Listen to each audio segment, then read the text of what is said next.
जय जगन्नाथ पिला माने समस्त को स्वागत जनाऊछि।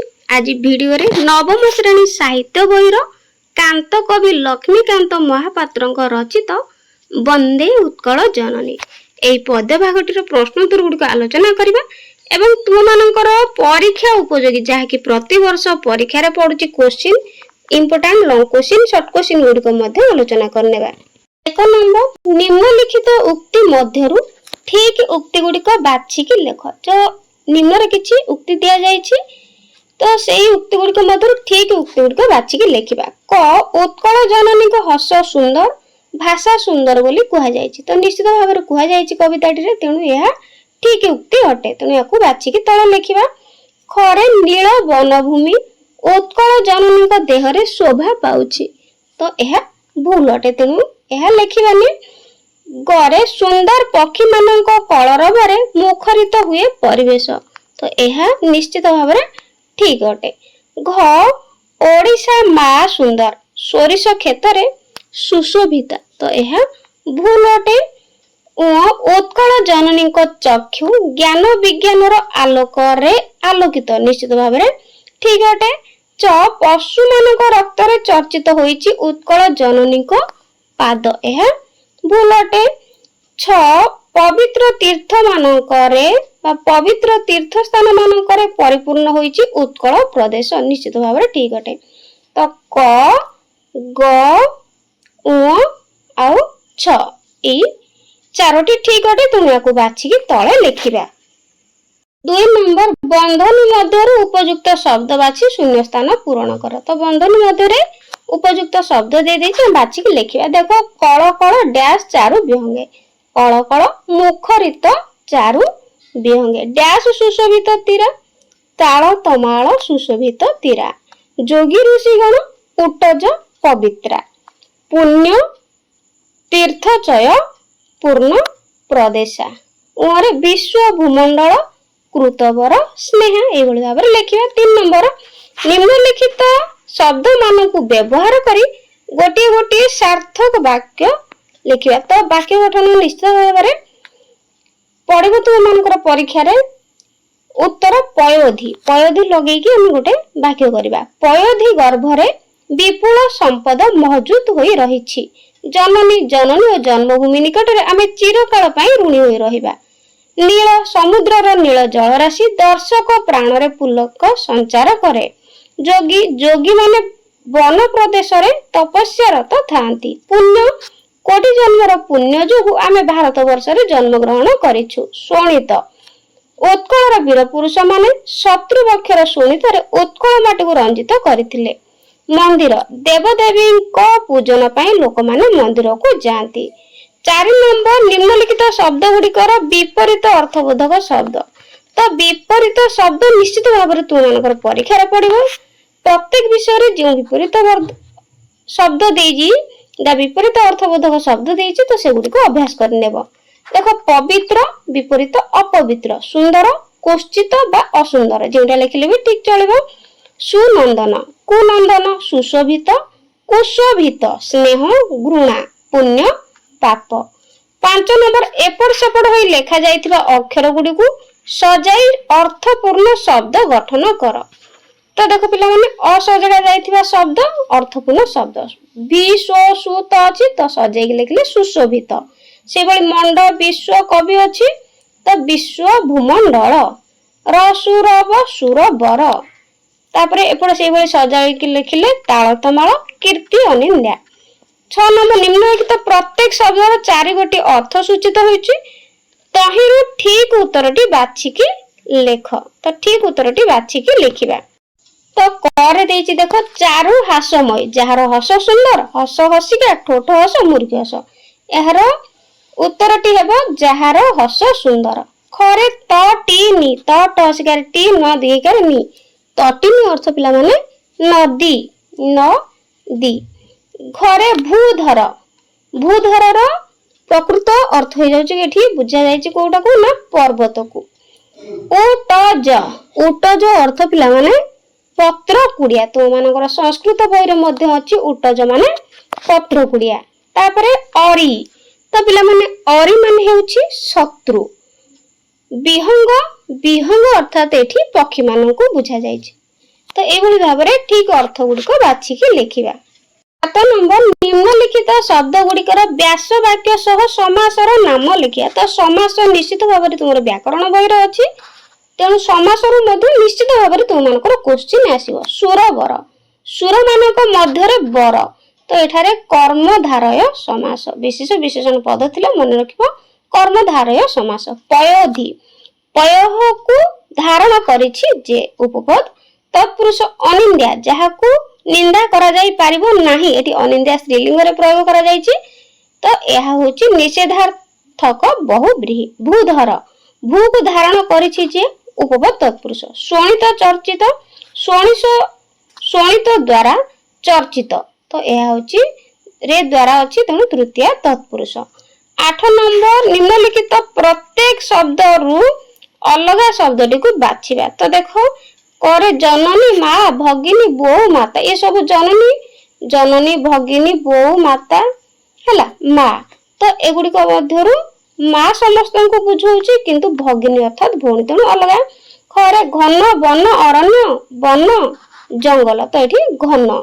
गरे जोगी ऋषि तपस्वी दयालु मुनि, तो एठी दयालु अलगा शब्दटी। घरे पवन वायु मरुत शिखर अनिल, तो एठेरे शिखर अलगा शब्द अटे। उरे भूधर पहाड़ बारिधि पर्वत अचल, तो ये बारिधि होची अलगा शब्द अटे। 9 नंबर निम्नलिखित शब्द गुड़िकर अर्थगत पार्थक्य दर्शा। तो अर्थगत पार्थक्य मध्य निश्चित भाव में तुम मानकर क्वेश्चन आसीबो।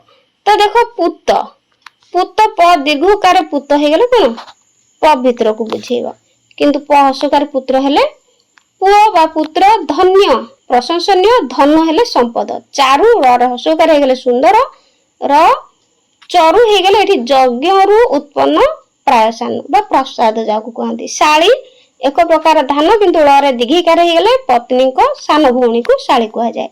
सज यंत्रपाति उपकरण, किंतु साज हो गले वेश पोशाक को बुझाए। 10 नंबर निम्नलिखित प्रत्येक शब्दर दुईटी लेखाए प्रति शब्द। तो प्रति शब्द मध्य निश्चित भाव में तुम माने अभ्यास करिवो, क्वेश्चन ने पड़िबो तुम मानकर परीक्षा रे। तो देखो पयोधि, पयोधि प्रति शब्द होची सागर सिंधु। विहंग पक्षी विहग। शुभ्र श्वेत स्वच्छ। तरंग उर्मी लहरी। ऋषि मुनि तपस्वी। 11 नंबर चिर हासमयी, चिर भासमयी काहाकू कहा जायछि। तो उत्कल जननी को चिर हासमयी चिर भासमयी कहा जायछि। तो एटा इम्पोर्टेंट अटे, मन रखियो पिला माने भलो से। 12 नंबर उत्कल जननी को शरीर को किए धोई देउछि। उत्तर उत्कल जननी को शरीर को समुद्रर पवित्र जलधारा धोई देउछि। 13 नंबर उत्कल जननी काहार शीतल पवन रे उत्फुल्लित हेउछंती। उत्तर उत्कल जननी नद नदी तटर शीतल पवन रे उत्फुल्लित हेउछंती। 14 नंबर उत्कल जननी को समुद्र तट देश केउथिरे सुशोभित। उत्तर उत्कल जननी को समुद्र तट देश ताल तमाल वृक्ष मानक द्वारा सुशोभित।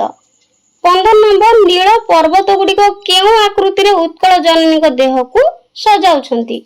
उत्तर नील पर्वत गुड़िक तरंग आकृति रे उत्कल जननी को देह को सजाउछंती। 16 नंबर उत्कल जननी को अंग केउथिरे शोभित। उत्तर उत्कल जननी को अंग घंच अरण्य द्वारा शोभित। 17 नंबर उत्कल जननी का चक्षु केउ आलोक रे उज्जवल। उत्तर उत्कल जननी को चक्षु ज्ञान विज्ञान रो आलोक रे उज्जवल। 8 नंबर केउ मानक पत्र कुड़िया रे उत्कल जननी पवित्र। उत्तर जोगी ऋषि मानक पत्र कुड़िया रे उत्कल जननी पवित्र। 19 नंबर उत्कल माता शरीर काहार रक्त रे चर्चित होईछि। उत्तर उत्कल माता शरीर शत्रु मानक रक्त रे चर्चित होईछि। 20 नंबर उत्कल प्रदेश केउथिरे पूर्ण होईछि। उत्तर उत्कल प्रदेश पवित्र तीर्थभूमि द्वारा पूर्ण होईछि। 21 नंबर उत्कल जननी केउ मानक पई वंदनीय। उत्तर उत्कल जननी एहार महान कवि और सुपुत्र मानक पई वंदनीय। 22 नंबर उत्कलर क्षेत्र केउथिरे सुशोभित। उत्तर उत्कलर क्षेत्र शाली धान रे सुशोभित। 23 नंबर उत्कल भूमि ଭୂମିରେ କେଉଁମାନଙ୍କ ଗୃହ ଶୋଭା ପାଉଛି? ଉତ୍ତର ଉତ୍କଳ ଭୂମିରେ ବହୁ ବୀର ଯୋଦ୍ଧାଙ୍କ ଗୃହ ଶୋଭା ପାଉଛି। 24 ନମ୍ବର କେଉଁମାନେ ସାରା ବିଶ୍ୱରେ ସ୍ନେହଭାଜନ ହୋଇଛନ୍ତି? ଉତ୍ତର ଉତ୍କଳର ଗୁଣୀ ଜ୍ଞାନୀ ଓ ବିଦ୍ୱାନ ମାନେ ସାରା ବିଶ୍ୱରେ ସ୍ନେହଭାଜନ ହୋଇଛନ୍ତି। 25 ନମ୍ବର କାହାର ଅନିନ୍ଦ୍ୟ କୀର୍ତ୍ତି ଭୁବନ ବିଦିତ? ଇମ୍ପୋର୍ଟାଣ୍ଟ କ୍ୱେଶ୍ଚିନ୍ ଅଟେ। ଉତ୍ତର ଉତ୍କଳ ଜନନୀଙ୍କର ଅନିନ୍ଦ୍ୟ କୀର୍ତ୍ତି ଭୁବନ ବିଦିତ। 26 ନମ୍ବର କେଉଁମାନଙ୍କ କଳରବରେ ଉତ୍କଳ ଭୂମିର ପରିବେଶ ମୁଖରିତ ହୋଇଛି? ତ ଏଇଟା ମଧ୍ୟ ଇମ୍ପୋର୍ଟାଣ୍ଟ। ଉତ୍ତର ପକ୍ଷୀମାନଙ୍କ କଳରବରେ ଉତ୍କଳ ଭୂମିର ପରିବେଶ ମୁଖରିତ ହେଉଛି। 27 ନମ୍ବର ଉତ୍କଳ ଜନନୀଙ୍କ ବେଶ କେଉଁଥିରେ ଶୋଭା ପାଉଛି? ଉତ୍ତର ଉତ୍କଳ ଜନନୀଙ୍କ ବେଶ ସୁନ୍ଦର କଳାକୃତିରେ ଶୋଭା ପାଉଛି। ସରଳାର୍ଥ ଲେଖିବା। 28 ନମ୍ବର ପୂତ ପୟୋଧି ବିଧୂତ ଶରୀରା ତାଳ ତମାଳ ସୁଶୋଭିତ ତୀରା ଶୁଭ୍ର ତଟିନୀକୂଳ ଶିଖର ସମୀରା ଜନନୀ ଜନନୀ ଜନନୀ। ଇମ୍ପୋର୍ଟାଣ୍ଟ ସରଳାର୍ଥଟିଏ। ଉତ୍ତର ପୂତ ପୟୋଧି ଜନନୀ ଜନନୀ। ଲିଖିତ ବା ଉଲ୍ଲିଖିତ ପଦ୍ୟାଂଶଟି ପଠିତ ସାହିତ୍ୟ ଧାରା ପୁସ୍ତକ ଅନ୍ତର୍ଗତ କାନ୍ତକବି ଲକ୍ଷ୍ମୀକାନ୍ତ ମହାପାତ୍ରଙ୍କ ଲେଖନୀ ମିଶ୍ରିତ ବନ୍ଦେ ଉତ୍କଳ ଜନନୀ କବିତାରୁ ସଂଗୃହୀତ ପଙ୍କ୍ତିଚୟରେ କବି ଉତ୍କଳ ଜନନୀଙ୍କ କଳେବରର ଅପରୂପ ପ୍ରାକୃତିକ ସୌନ୍ଦର୍ଯ୍ୟ ସମ୍ପର୍କରେ ସମ୍ୟକ୍ ଚିତ୍ର ପ୍ରଦାନ କରିଛନ୍ତି। ଉତ୍କଳ ପ୍ରଦେଶ ବାସ୍ତବରେ ଆମ୍ଭମାନଙ୍କର ଗର୍ଭଧାରୀ ଜନନୀ, କାରଣ ଉକ୍ତ କ୍ଷେତ୍ରର ପାବନ ଭୂମିରେ ଆମର ଜନ୍ମ। ଜନନୀ ବକ୍ଷର ମାଟି ପାଣି ପବନ ଆମର ଜୀବନ ରକ୍ଷକ। ଉତ୍କଳ ଜନନୀଙ୍କ ପଦ ଯୁଗଳକୁ ପବିତ୍ର ମହୋଦଧିର ଜଳ ନିତ୍ୟ ଧୌତ କରିବାରେ ନିୟୋଜିତ। ଜଳଧି ତୀର ଦେଶରେ ଅଗଣିତ ତାଳତମାଳ ଆଦି ବୃକ୍ଷରାଜି ଶୋଭା ପାଉଛି। ଜନନୀ ବକ୍ଷ ଦେଶରେ ସ୍ଥାନିତ ନଦ ନଦୀମାନଙ୍କ ତଟ ଦେଶରୁ ପ୍ରବାହିତ ଶୀତଳ ସମୀରଣ ହୃଦୟରେ ପୁଲକ ସଞ୍ଚାର କରେ। ଉତ୍କଳ ଜନନୀଙ୍କ ଅଗଣିତ ସନ୍ତାନ ଆଜି ଚିରକାଳ ଧନ୍ୟ ହୋଇ ତାଙ୍କର ଚରଣ ଯୁଗଳ ଉପାସନା କରୁଛନ୍ତି। କବିଙ୍କ ଏପରି ବର୍ଣ୍ଣନା ଶ୍ରୁତି ମଧୁର ଓ ବାସ୍ତବ ଅଟେ। 29 ନମ୍ବର ଉତ୍କଳ ସୁରବର ଦର୍ପିତ ଗେହା ଅରିକୁଳ ଶୋଣିତ ଚର୍ଚ୍ଚିତା ଦେହା ବିଶ୍ୱଭୂମଣ୍ଡଳ କୃତବର ସ୍ନେହା ଜନନୀ ଜନନୀ ଜନନୀ। ଉକ୍ତ ଉତ୍କଳ ସୁରବର, ତ ଏଟା ମଧ୍ୟ ଗୋଟେ ସରଳାର୍ଥ ଅଟେ। ଲେଖିବା ଉତ୍କଳ ସୁରବର ଜନନୀ। ସଂସ୍କୃତ ପଦ୍ୟାଂଶଟି ପଠିତ ସାହିତ୍ୟ ପୁସ୍ତକ ବା ସାହିତ୍ୟ ବହିର ସାହିତ୍ୟ ଧାରା ଅନ୍ତର୍ଗତ କାନ୍ତକବି ଲକ୍ଷ୍ମୀକାନ୍ତ ମହାପାତ୍ରଙ୍କ ଲେଖନୀ ମିଶ୍ରିତ ବନ୍ଦେ ଉତ୍କଳ ଜନନୀ ଗୀତିକାର ଅଂଶ ବିଶେଷ ଅଟେ। ଉପରୋକ୍ତ ପଦାବଳୀରେ କବି ଅତୀତ ଉତ୍କଳର ବୀରପୁତ୍ର ମାନଙ୍କର ବା ବୀର ପୁରୁଷ ମାନଙ୍କର ଗୌରବର ସମ୍ପର୍କରେ ନିଖୁଣ ଚିତ୍ର ପ୍ରଦାନ କରିଛନ୍ତି। ଉତ୍କଳ ଜନନୀଙ୍କର ଅଙ୍କ ବିଭୂଷିତ କରିଥିବା ବୀର ପୁରୁଷ ମାନେ ନିଜ ନିଜ ବୀରତ୍ୱର ଗରିମା ପ୍ରଦର୍ଶନ କରି ଚିର ସ୍ମରଣୀୟ ହୋଇ ରହିଛନ୍ତି। ମଗଧ ରାଜ ଅଶୋକ ଅତୀତରେ ଏହି ଉତ୍କଳ ବା ତତ୍କାଳୀନ କଳିଙ୍ଗକୁ ବିଜୟ କରିବା ନିମିତ୍ତ ଆକ୍ରମଣ କରିଥିଲେ। ଅଶୋକ କଳିଙ୍ଗ ବିଜୟ କଲେ ସୁଦ୍ଧା କଳିଙ୍ଗର ବୀର ପୁରୁଷ ମାନଙ୍କର ଅସାଧାରଣ ବୀରତ୍ୱ ସମ୍ମୁଖରେ ତାଙ୍କର ମସ୍ତକ ଅବନତ ହୋଇଥିଲା। ସେ ଚଣ୍ଡାଶୋକରୁ ଧର୍ମାଶୋକରେ ପରିଣତ ହୋଇ ରାଜ୍ୟ ଜୟ ବାସନା ପରିହାର କରି ବୌଦ୍ଧ ଧର୍ମରେ ଦୀକ୍ଷିତ ହୋଇଥିଲେ। ଅତୀତର ଏହି ଚର୍ଚ୍ଚିତ ଗାଥା ଓଡ଼ିଶା ଇତିହାସରେ ଚିରକାଳ ସ୍ମରଣୀୟ ହୋଇ ରହିଛି। 30 ନମ୍ବର କବି କୁଳ ମୌଳି ସୁନନ୍ଦନ ବନ୍ଦ୍ୟା ଭୁବନ ବିଘୋଷିତ କୀର୍ତ୍ତି ଅନିନ୍ଦ୍ୟା ଧନ୍ୟ ପୁଣ୍ୟ ଚିର ଶରଣ୍ୟ ଜନନୀ ଜନନୀ ଜନନୀ। ତ ଏଠାରେ ଆମେ ସରଳାର୍ଥ ଲେଖିବା ମଧ୍ୟ ଉତ୍ତର କବି କୁଳ ମୌଳି ଜନନୀ। ସଂସ୍କୃତ ପଦ୍ୟାଂଶଟି ବନ୍ଦେ ଉତ୍କଳ ଜନନୀ ଶୀର୍ଷକ କବିତାର ଉଦ୍ଧୃତ। ଆଲୋଚ୍ୟ ପ୍ରସଙ୍ଗରେ କାନ୍ତକବି ଲକ୍ଷ୍ମୀକାନ୍ତ ମହାପାତ୍ର ଉତ୍କଳ ଜନନୀ କିପରି ଶ୍ରେଷ୍ଠ କବିମାନଙ୍କ ଦ୍ୱାରା ବନ୍ଦନୀୟ ହୋଇଛନ୍ତି ସେହି ବିଷୟକୁ ଆବେଗପୂର୍ଣ୍ଣ ଭାବରେ ବର୍ଣ୍ଣନା କରିଛନ୍ତି। ମହାନ କବି ଓ ସୁପୁତ୍ର ମାନଙ୍କ ଦ୍ୱାରା ଉତ୍କଳ ଜନନୀ ବନ୍ଦନୀୟ, ତାଙ୍କର ପ୍ରଶଂସନୀୟ କୀର୍ତ୍ତି ସାରା ବିଶ୍ୱରେ ପ୍ରଚାରିତ। ସେଥିପାଇଁ ସେ ଧନ୍ୟା ପୁଣ୍ୟବତୀ ଓ ସର୍ବଦା ଶରଣଦାତ୍ରୀ ଭାବେ ଚିର ନମସ୍ୟା। ପ୍ରସଙ୍ଗଟି କବିଙ୍କର ମାତୃଭୂମି ପ୍ରତି ପ୍ରଶଂସାତ୍ମକ ଦୃଷ୍ଟଭଙ୍ଗୀର ଆଭାସ ମିଳେ। ଦୀର୍ଘ ଉତ୍ତରମୂଳକ, ତ ପିଲାମାନେ ଦୀର୍ଘ ଉତ୍ତରମୂଳକ ଗୁଡିକ ଭଲ ଭାବରେ ମନେ ରଖିବ। ଆଉ ଯେତେବେଳେ ଦୀର୍ଘ ଉତ୍ତରମୂଳକ ଲେଖିଲା ବେଳେ କୋଟେକ୍ସନ ଗୁଡିକ ନିଶ୍ଚିତ ଭାବରେ ଆଡ କରିବ। ଆଡ କଲେ ଭଲ ମାର୍କ ଆସିଥାଏ। 31 ନମ୍ବର ଦେଖ, ବନ୍ଦେ ଉତ୍କଳ ଜନନୀ କବିତାରୁ କବିଙ୍କ ଦେଶ ଭକ୍ତିର ପରିଚୟ ଦିଅ। Very very important question. ଉତ୍ତର କାନ୍ତକବି ଲକ୍ଷ୍ମୀକାନ୍ତ ମହାପାତ୍ର ଓଡ଼ିଆ ସାହିତ୍ୟ ଜଗତରେ ଏକ କାଳଜୟୀ ସ୍ୱନାମ ଧନ୍ୟ କବି ଭାବରେ ओडिशा भूखंड सर्वजन विदित। बाल्यावस्थारू से ओडिया साहित्य संस्कृति संगीत और कला प्रति आकृष्ट थिले। कांत कवि एकाधार थिले जने प्रवीण कवि और विख्यात कथाकार। जातिर जनक महात्मा गांधी को प्रेरणा और निर्देश रे लक्ष्मीकांत स्वाधीनता संग्राम में योगदान करी देश को इंग्रेज शासन कबल मुक्त करने निमित्त प्रगाढ़ प्रचेष्टा जारी रखिथिले। स्वाधीनता आंदोलन को प्रभावित करने निमित्त अनेक क्षुद्र कविता रचना करी जनमानस रे देश प्रेम भाव उद्रेक कराइबारे पूर्ण सहायक होइथिले। कांत कवि लक्ष्मीकांत महापात्र स्वचरित कविता वंदे उत्कल जननी माध्यम रे उत्कल मातार जशगान करिसेंती बा जशगान वंदना करिसेंती। गर्भधारी जननी सदृश ओडिशा को अंतरर गभीर प्रदेश भक्तिपूत श्रद्धांजलि अर्पण करिसेंती। देश और जातिर उन्नति कामना और गौरव वर्णना करी देशप्रेमी भावे निजको प्रमाणित करिसेंती। देशर अगणित जनता मध्यरे कविଙ୍କର स्वतंत्र देशभक्ति तांकर रचित कवितारू स्पष्ट अनुमेय हुए। उत्कल बा ओडिशार प्रति कोण अनुकोण रे स्थानित समस्त प्राकृतिक दृश्य को अत्यंत श्रद्धायुक्त अंतर रे ग्रहण करी निजको ओडिशा माटी संतान बोली भाव गर्व करिसेंती। एथिरु कविଙ୍କର देशभक्ति भाव स्पष्ट परिलक्षित हुए। 32 नंबर उत्कल जननी काहींकी वंदनिया पठित कविता अवलंबन रे आलोचना कर। उत्तर ओडिया साहित्य आकाश रे एक जाजल्यमान तथा प्रज्वलित चंद्रमा सदृश कांत कवि लक्ष्मीकांत ओडिशा इतिहास रे चिरस्मरणीय। तांकर असाधारण देश प्रेम भाव जोगु से ओडिशा को गर्भधारी जननी रूपे अवतारणा करी भक्ति भाव रे उपासना करिसेंती। प्रत्येक जननी संतान निकट रे आमरण वंदनिया। जननी को वंदना तथा उपासना संतान मानकर भविष्यत उन्नति रे संपूर्ण सहायक होइथाय। उत्कल जननी अंकरे जन्म लाभ करिथिबा अगणित वीर संतान उत्कल को शत्रु कबल उद्धार करबा निमित्त जीवन दान करिसेंती। पुनश्च विश्वर आराध्य देवता श्री जगन्नाथ श्रीक्षेत्र धाम रे अवस्थान करिथिबा जोगु देश विदेशर कोण अनुकोण तीर्थयात्रा माने पुरी धाम को प्रभु दर्शन निमित्त आगमन करबा जोगु उत्कल समग्र विश्व विदित तथा वंदनीय। उत्कल जन्मित वीर संतान मानकर असाधारण अपूर्व वीरत्व भाव जोगु उत्कल आज धन्या। सप्ताश्चर्य कला कारुकार्यर निदर्शन स्वरूप उत्कलर अर्क क्षेत्र कोणार्क चिरवंदनीय। उत्कल जननी को अर्धाधिक कलेवर निघंच बनानी रे विमोनित होई अपूर्व श्री धारण करी विदेशी जनमानस रे उल्लास भाव सृष्टि करिथिबार उत्कल आज धन्य और वंदनीय। ओडिशा मातार अगणित सुसंतान आध्यात्मिक भावना और चेतना रे उद्बुद्ध होई जनमानस को बा जन समाज को उत्तम मार्ग प्रदर्शन करुछंती। ईश्वर विश्वासी मनोभाव ओडिशार प्रत्येक जनमानस रे परिलक्षित हुए। भगवत आराधना प्रत्येक ओडियांक अंतर रे स्थान पाई थाए। सर्वादौ मंतव्य प्रकाश कले ठीक हेबो जे उत्कल जननी वास्तविक वंदनीय। 33 नंबर एक सार्थक देशात्म बोधक कविता भावे वंदे उत्कल जननी को विचार कर। उत्तर ओडिया भाषा साहित्य संस्कृति रो अनन्य प्रतिभा संपद चिरकाल जय स्रष्टा भाव रे कांत कवि लक्ष्मीकांत महापात्र सुनाम और प्रतिष्ठा अर्जन करिसेंती।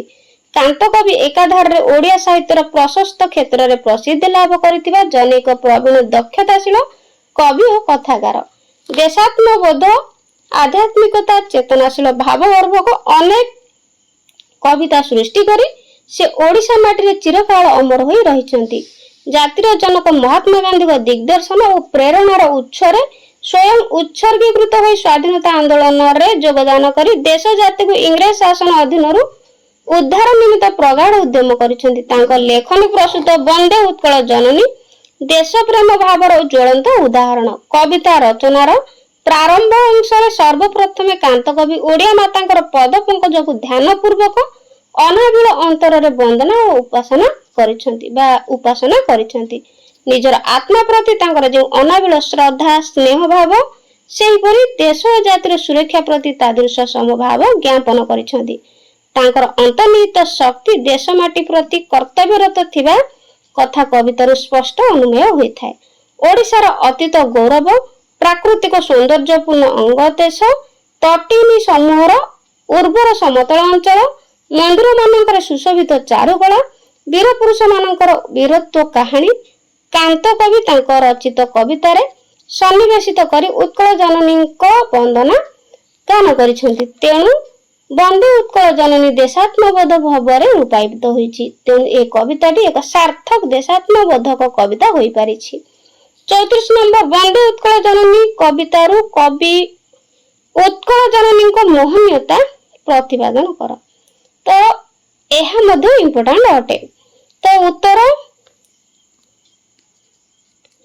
ଓଡ଼ିଶା ଭାଷା ସାହିତ୍ୟ ଆକାଶରେ ଅନବଦ୍ୟ ଗୀତିକା ତଥା କବିତା ସୃଷ୍ଟି କରିବାରେ କାନ୍ତକବି ଲକ୍ଷ୍ମୀକାନ୍ତ ମହାପାତ୍ର ଥିଲେ ଜନୈକ ଭାଷା ସାହିତ୍ୟ ମହାରଥୀ। ତାଙ୍କ ଲେଖନୀ ସମ୍ଭୂତ ପ୍ରତ୍ୟେକ କବିତା ଦେଶାତ୍ମବୋଧ ଭାବ ଓ ଚେତନା ଶକ୍ତିରେ ପରିପୂର୍ଣ୍ଣ। ଉତ୍କଳର ଜଣେ ସୁଯୋଗ୍ୟ ସନ୍ତାନ ହିସାବରେ ସ୍ୱଚରିତ କବିତାବଳୀରେ ଉତ୍କଳ ଜନନୀଙ୍କ ଅପୂର୍ବ ତଥା ଅସାଧାରଣ ମୋହନୀୟତା ବା ମହାନତା ସମ୍ବନ୍ଧରେ ଚିତାକର୍ଷକ ବର୍ଣ୍ଣନା ସନ୍ନିବେଶିତ କରିଛନ୍ତି। କବି ଆମ ଜନ୍ମଭୂମି ଓଡ଼ିଶାକୁ ଅମୃତମୟୀ ଜନନୀ ବୋଲି ଉପାସନା କରି ତାର ଲାସ୍ୟମୟୀ ହାସ୍ୟମୟୀ ଭାଷମୟୀ ରୂପ ଲାବଣ୍ୟକୁ କବିତାରେ ଉପସ୍ଥାପନ କରିଛନ୍ତି। ଅପରୂପ ଅବର୍ଣ୍ଣନୀୟ ପ୍ରାକୃତିକ ସୌନ୍ଦର୍ଯ୍ୟରେ ପରିପୂର୍ଣ୍ଣ ଉତ୍କଳ ଜନନୀଙ୍କ ସ୍ୱରୂପକୁ ସେ ନିଖୁଣ ଭାବରେ ଚିତ୍ରଣ କରିଛନ୍ତି। ଜନନୀଙ୍କ ଅଙ୍କଦେଶ ଘଞ୍ଚ ଅରଣ୍ୟାନୀରେ ପରିପୂର୍ଣ୍ଣ ସୌନ୍ଦର୍ଯ୍ୟର ଶୀର୍ଷ ଭାଗ ସ୍ପର୍ଶ କରିଅଛି। ନୀଳ ଗିରିରାଜିର ମନଲୋଭା ଦୃଶ୍ୟ ଜନମାନସରେ ଉଲ୍ଲାସ ଭାବ ଉଦ୍ରେକ କରୁଅଛି। ବିହଙ୍ଗ ରାଜିର କେକାରବ ବନରାଜିର ଶୋଭାକୁ ବହୁଗୁଣିତ କରିଛି। ଉତ୍କଳ ଜନନୀଙ୍କ ବକ୍ଷ ଦେଶରେ ସୁଶୋଭିତ ଧାନ୍ୟ କ୍ଷେତ୍ରରେ ଶସ୍ୟ ଉତ୍ପାଦନରେ ଶ୍ରେଷ୍ଠ ସ୍ଥାନ ଲାଭ କରି ଗୌରବ ଅର୍ଜନ କରିଅଛି। ବାସ୍ତବ କ୍ଷେତ୍ରରେ ଉତ୍କଳ ଜନନୀର ମୋହନୀୟତା ବର୍ଣ୍ଣିତ କବିତାର ପ୍ରତି ପାଦ ଓ ପଦରେ ପରିସ୍ଫୁଟିତ ହୋଇଛି। ତ ପିଲାମାନେ ଏ ଥିଲା ତୁମମାନଙ୍କର ବନ୍ଦେ ଉତ୍କଳ ଜନନୀ କବିତାର ପ୍ରଶ୍ନୋତ୍ତର ଗୁଡ଼ିକ। ଭିଡ଼ିଓଟି ପସନ୍ଦ ଆସିଲେ ଲାଇକ୍ କରିବେ ଆଉ କମେଣ୍ଟରେ ନିଶ୍ଚିତ ଜଣେଇବେ। ତ ତୁମମାନଙ୍କର ଏଇ ଚାପ୍ଟର ପୁଣି 10ମରେ ଅଛି। ତ ଏଇ ନବମରୁ ଭଲ ଭାବରେ ଏଇ କବିତାଟିକୁ କଣ କରିବ ନା ଭଲ ଭାବରେ ପ୍ରାକ୍ଟିସ କରିଦେବ। ଆଉ ବର୍ଷ ଆରମ୍ଭରୁ ପରିଶ୍ରମ କର। ସମସ୍ତଙ୍କୁ all the best. Thank you.